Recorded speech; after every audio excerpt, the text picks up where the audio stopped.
Big boss ಮನೆಗೆ entry ಕೊಟ್ಟ ಉಗ್ರಂ ಮಂಜು ಉಗ್ರವಾಗಿ ಆಡಿ ಗಮನ ಸೆಳೆದಿದ್ರು. ಆದ್ರೆ ದಿನ ಕಳೆದಂತೆ ಅವರು ಡಲ್ ಆದ್ರು. ಇದಕ್ಕೆ ಗೌತಮಿ ಅವರು ಕಾರಣ ಎನ್ನುವ ಮಾತು ಮೊದಲಿನಿಂದಲೂ ಚರ್ಚೆಯಲ್ಲಿ ಇರುವ ವಿಷಯ. ಆದ್ರೆ ಇದನ್ನ ಅನೇಕರು ಒಪ್ಪಿಕೊಂಡಿಲ್ಲ. ಮಂಜು ಅವರಿಗೆ ಈಗ 38 ವರ್ಷ ವಯಸ್ಸು. ಮದುವೆ ಯಾವಾಗ ಅನ್ನುವ ಪ್ರಶ್ನೆ ಅವರಲ್ಲಿ ಇದೆ. ಇದಕ್ಕೆ ಮಹರ್ಷಿ ದರ್ಶನ ಖ್ಯಾತಿಯ ವಿದ್ಯಾಶಂಕರಾನಂದ ಸರಸ್ವತಿ ಉತ್ತರಿಸಿದ್ದಾರೆ.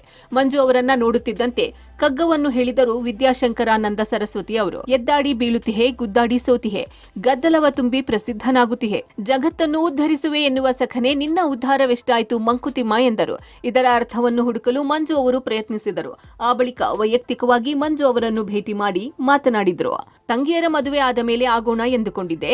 ಈಗ 38 ವರ್ಷ ವಯಸ್ಸು ಎಂದ್ರು ಮಂಜು ಅವರು. ಇದಕ್ಕೆ ಉತ್ತರಿಸಿದ ವಿದ್ಯಾಶಂಕರಾನಂದ ಸರಸ್ವತಿ, ನೀನು ಎಮೋಷನಲ್ ಫೂಲ್.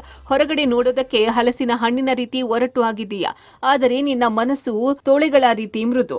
ಯಾವಾಗಲೂ ಅಸ್ಥಿರತೆ ಕಾಡುತ್ತಿದೆ. ಮೋಸ ಹೋದರೆ ಅಥವಾ ಬೇರೆಯವರಿಗೆ ಅನ್ಯಾಯ ಆದರೆ ಎನ್ನುವ ಭಾವನೆಯಲ್ಲೇ ಬದುಕುತ್ತೀಯಾ ಎಂದರು ಗುರೂಜಿ. ಬದುಕು ಯಾವಾಗಲೂ ಅಸ್ಥಿರವೇ, ಅದರಲ್ಲಿ ಸ್ಥಿರತೆ ಕಂಡುಕೊಳ್ಳಬೇಕು. ಮುಂದಿನ 4 ವರ್ಷ ಅಂದರೆ 2019ರವರೆಗೆ ತಿರುಗಿ ನೋಡುವ ಮಾತೇ ಇಲ್ಲ. 2026ರವರೆಗೆ ಕಂಕಣ ಬಲ ಇದೆ. ಹೊರಗೆ ಹೋಗ್ತಾ ಇದ್ದ ಹಾಗೆ ಮದುವೆ ಆಗುತ್ತದೆ. ಒಳ್ಳೆಯ ಸಂಗಾತಿ ಬರ್ತಾಳೆ. ಮಂಜು ಅಂದರೆ ಒಳ್ಳೆಯ ಹೆಸರು ಬರುತ್ತೆ. ತಲೆಗೆ ಏರಿಸಿಕೊಳ್ಳಬೇಡ ಎಂದು ಕಿವಿ ಮಾತು ಹೇಳಿದ್ರು. ಇದಕ್ಕೆ ಮಂಜು ಖುಷಿಯಿಂದ ತಲೆಯಾಡಿಸಿದ್ರು. ತಾಯಿಯ ಆರೋಗ್ಯದ ಬಗ್ಗೆ ಗಮನ ಇರಲಿ. ತಾಯಿಯನ್ನು ಕಳೆದುಕೊಳ್ಳೋಕೆ ಹೋಗಲೇಬಾರದು ಎಂದು ಗುರೂಜಿ ಹೇಳುತ್ತಿದ್ದಂತೆ ನೀವು ಹೇಳಿದ್ದು ಸರಿಯಿದೆ ಎಂದರು ಮಂಜು.